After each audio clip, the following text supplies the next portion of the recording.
Welcome to the deep dive. Today, we're really cutting through some of the noise, the buzz around careers and ambition. We're Mm, looking at this fascinating set of sources that tackle a tension I think almost everyone feels. definitely. That pressure to be seen, right? To build your brand constantly. Exactly. This world just seems to reward visibility above everything else. It's Huh. relentless. It really is. It's that feeling like if you're not hustling 24/7, networking, pushing your message out there, Mm. you're basically failing. Or falling behind, like waiting is just weakness. Yeah, completely. But here's the twist our sources bring up, and it's a really profound one.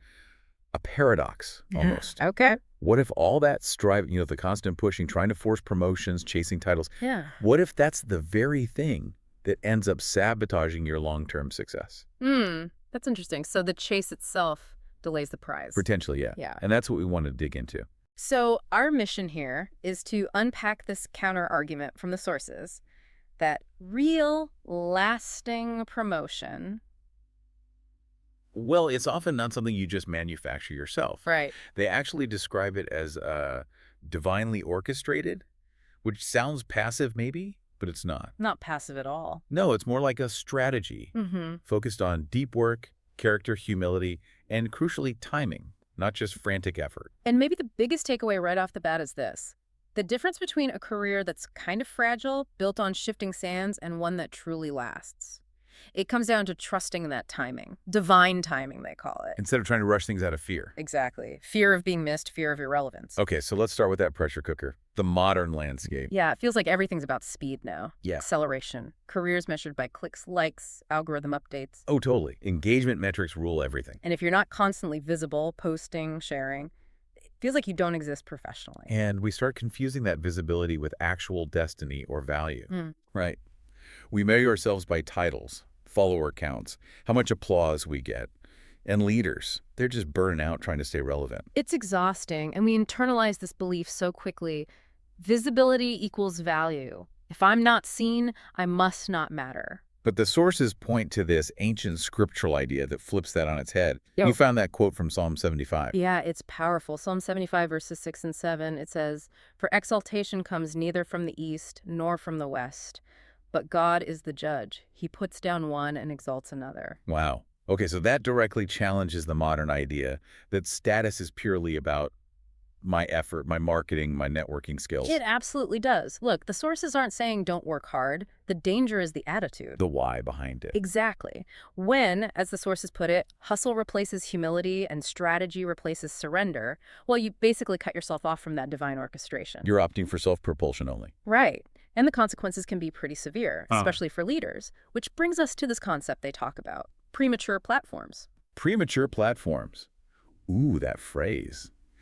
It lands hard. How does getting recognized too early actually cause damage? Well, think of it like building something big without letting the foundation cure properly. Okay. Leaders often mistake any opportunity for the God-given appointment. So they push, they self-promote, they network like crazy. Driven by that fear of being overlooked. That's precisely. And sometimes, yeah, they get the platform, they get the title, the visibility. But the sources are really clear here. If the deep character work isn't done first, that hidden, quiet formation, then the foundation just can't hold the weight. The weight of the visibility. The scrutiny. All of it, the pressure, the responsibility, influence gained too quickly before the character is really solidified. It just doesn't last. So influence gained too early becomes influence lost too soon. That's it, exactly. The structure just buckles. You Yeah. see it, right? The leader gets the big job through aggressive networking, but maybe lacks the integrity or the patience to handle the real stress. Their rise is fast. But the fall, or the burnout, is often even faster because they were elevated before they were truly ready, solidified. Okay, so if striving is the fragile blueprint, we need the better one. The sources point to Joseph's story, his quiet ascent. Yes, Joseph. They call him the quintessential blueprint for divine promotion. It's a masterclass in getting elevated through character and patience, not, schmoozing. And his story isn't passive at all, you said. No, not at all. It's structured. The sources frame it as God's positioning service, like a divine training program with stages. Painful stages, yes, but essential preparation. He didn't just leap from shepherd to second in command. Definitely not. There was this unseen, rigorous training. So how do these stages from ancient Egypt translate for, someone working in an office today, a professional listener? Great question. Let's break it down. Stage 1, the pit. Right, where his brothers threw him. Exactly. Stripped of everything, his fancy coat, his status, it's the place of brokenness. For someone today, the pit might be a sudden layoff, a huge project failure, maybe a public mistake that just humbles you completely. Okay. The point of the pit isn't punishment, it's character formation. It's like a divine lab where your pride gets stripped away and you're forced to rely on something other than your own strength. It's prep work. Preparation, not punishment. Yeah. I like that. Yeah. Then he gets sold, ends up in Potiphar's house. Still a slave, but rising. Right. Stage 2. This is the test of integrity within an opportunity. He's managing a whole household, but still in a confined role. He learns administration, leadership, but by being faithful in the small things. Mastering the mundane. Yes, it reflects that principle. Be trustworthy with little, be trusted with much. He proved himself through competence and diligence, not a title. And crucially, his integrity under huge, personal, pressure-resisting temptation, that kept him aligned for what was next. Which, counterintuitively, takes him to the prison. That feels like a massive setback. It looks like it, absolutely. But stage 3, the prison, is about refinement and stewardship. Here, Joseph has basically nothing but his gifts. Interpreting dreams. Yeah. And he uses them quietly, serving the forgotten people around him. Now, here's a key insight from the sources. God intentionally severed his human connections here. How so? Remember the cupbearer? He promised to mention Joseph to Pharaoh. But he forgot for 2 whole years. Exactly. God allowed him to forget. The sources stress this was deliberate. Wow. So even a potential human shortcut was blocked. Precisely. To ensure Joseph's reliance was fully on divine timing, not on networking or someone putting in a good word, if the cupbearer had remembered right away, Joseph might have gotten to Pharaoh too soon, before he was fully ready. That makes so much sense. And it explains why his eventual breakthrough is so different from our modern striving. Totally. He didn't spend those 2 years polishing his resume or trying to network with the guards. When the moment came, Pharaoh sent for him. That's the core difference right there. Striving desperately for the spotlight versus being summoned into it. The call from Pharaoh, it's like the perfect meeting of preparation and God's timing. Yes. The door opens not because you kicked it down, but because the foundation was finally declared ready. Strong enough to bear the weight. Okay, so if this process isn't just passive waiting, if it's synergistic, what are we actually supposed to do while we're in our own version of Potiphar's house or the prison? Yeah. What are the mechanics of this divine ascent? Right, this is the practical part. What do we steward? The sources highlight 3 main principles that govern this kind of enduring influence. Let's hear them. First is faithful stewardship. Simple, but profound. Elevation starts small. In the unseen tasks, you master the little things first. God honors that quiet diligence, that competence, not the big spectacle. Okay, stewardship of the small things. What's second? Second, obedience over opportunity. This is tough because self-promotion yells at us to chase every shiny title, every visible chance. But divine promotion, the sources argue, follows obedience to God's specific direction for you right now, even if it looks hidden or unglamorous. Think about David. The shepherd boy. Exactly. Samuel anoints him while he's out with the sheep, totally unseen. God bypassed all the older, impressive brothers. He looks for proven character developed in the trenches. Character developed quietly. And the third principle. Character precedes authority. This sums it up. Integrity, humility, faithfulness. These aren't optional extras, they're the prerequisites. God rewards proven character, not just charisma or visibility. So for the professional listening, realizing the timing isn't ultimately up to them. That's huge. It is. The sources say something powerful here. Patience becomes almost a form of rebellion against our fast-paced culture. And divine timing becomes a competitive advantage. How is it an advantage? Well, think about it. It reduces your anxiety. Yeah. It increases your stability. You're not constantly scrambling. The challenge then is shifting your core question. From how can I get seen right now to how can I faithfully do the work right in front of me? That focus shift is everything. And it all echoes that ultimate example, doesn't it?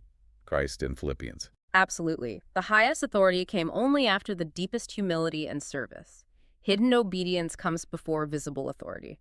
True, lasting elevation comes through surrender, not self-grabbing. Okay, let's flip the coin. Let's talk about the dark side. Why do platforms built purely on human effort, on striving, so often crumble? What are the real risks here? Yeah, the sources are quite clear on the pitfalls. Three main ones stand out. First, the displacement of God's glory. Meaning, When we aggressively promote ourselves, we're essentially taking credit for gifts or opportunities that ultimately came from somewhere else. It's self-aggrandizement. Remember Proverbs 27.2? Let someone else praise you and not your own mouth. good reminder. That desire for personal glory, Mm. it leads to the second pitfall. Directly. Fragile foundations. Yeah. If your promotion is based only on networking or who likes you this week or chasing the latest trend, it's inherently unstable. Built on sand. Exactly. Vulnerable to changing opinions, office politics, a rival's success, it requires constant maintenance. Which sounds exhausting. And leads to the third point. Internal corrosion. That constant striving. It breeds pride when you succeed, deep anxiety when you don't. You live with this performance-driven identity, always afraid of being exposed or falling behind. It just drains you, professionally and spiritually. That's so true. To make this really concrete, the sources use a kind of narrative comparison. The tale of two leaders. Yeah, it helps illustrate the difference. Let's call them Ethan and Naomi. Okay, tell us about Ethan, the striver. So Ethan is sharp, ambitious, very visible. Every small win becomes a social media post, a mention in a meeting.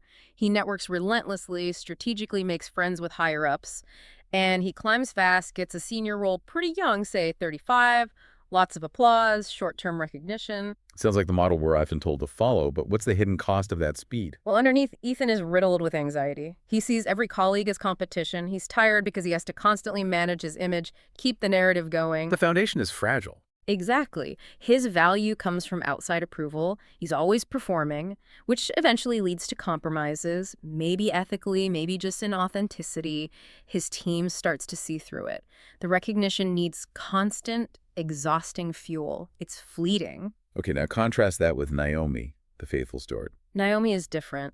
She's diligent, but often in unseen ways. She's not constantly posting. She's focused on her actual projects, serving her team, supporting her manager with integrity. Her focus isn't who sees me, but am I doing quality work? Am I fulfilling the mission? So she's contributing solutions, maybe saving money or time, but quietly. Yes, and her promotion. It doesn't come because she lobbied for it. How does it happen? It comes unexpectedly, often orchestrated by senior leaders who have observed her impact over time. They see the stability, the competence, the lack of ego. They promote her not for charm or marketing, but for proven character and skill under pressure. And her elevation is different. It's enduring, Yeah. stable. It feels more holistic because it grew from internal substance, not just external performance. That contrast really underscores the danger zone, doesn't it? Relying just on charm, marketing, or political savvy. Right. Those things might get you in the door, get you noticed initially, that superficial visibility. That they can't sustain you once you're actually at the table making tough decisions. Only integrity and competence can do that long term. So wrapping this up, the core argument really comes back to this idea. True promotion isn't something you chase down frantically. It's something you faithfully steward. You prepare for it. And when that divine timing aligns, The sources offer this assurance. It's never too late, and it's always enough. The promotion fits the person who has been prepared for it. which leads to what the sources call this beautiful idea, the prayer of realignment. Yeah, it's about a conscious shift. Moving from that anxious striving, which feels like a clenched fist, right? Holding on to your own timelines. To faithful stewardship, which is more like an open hand, trusting. Exactly. Intentionally releasing your grip on the timeline, the ambition, handing it back to the one who actually orchestrates time. There's a lot of confidence in that, isn't there? Incredible confidence. Confidence that all that preparation in the hidden seasons, your pit, your Potiphar's house, your prison, it wasn't wasted to time. It was necessary formation. Yes, and the moment will come. Like Joseph, your name gets called. You don't have to fight or elbow your way onto the stage. You just walk into what's been prepared for you. So if we accept this premise, that promotion is inevitable when rooted in character and divine timing, here's the final thought we want to leave you with this week. Consider this. What is one act of anxious striving you're doing right now? One thing you're pushing, maybe out of fear, to force visibility. What's one thing you could consciously stop doing today to conserve your energy, protect your integrity, and simply trust that the breakthrough is ordained? not engineered by your frantic effort. Something to think about.